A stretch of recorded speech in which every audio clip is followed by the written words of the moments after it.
In a busy industrial city in China, a giant chocolate factory begins its day before sunrise. Large trucks arrive carrying tons of premium cocoa beans and ingredients from around the world. The raw materials are carefully inspected by quality control teams. Only the best cocoa beans are selected for production. Next, powerful roasting machines heat the beans to perfection, filling the factory with a rich chocolate aroma.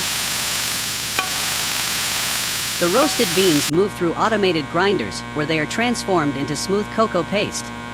Huge stainless steel mixing tanks blend the cocoa with milk and sugar, creating delicious liquid chocolate. So the No is going to do is running this, it kicks line the docks, that we get into the sides, and 3 hens, the people wanting lines.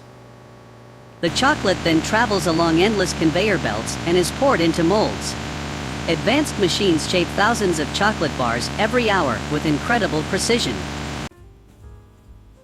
After molding, the bars pass through cooling tunnels where they harden into their final form. High-tech cameras and inspection systems carefully examine every piece to ensure perfect quality. Next, robotic arms rapidly wrap and package the chocolate bars into colorful boxes. The finished products are transported to a massive warehouse, where automated forklifts organize them for shipment. Finally, trucks and cargo containers carry the chocolates to ports and distribution centers. From this remarkable factory in China, millions of chocolate bars begin their journey to stores and families around the world.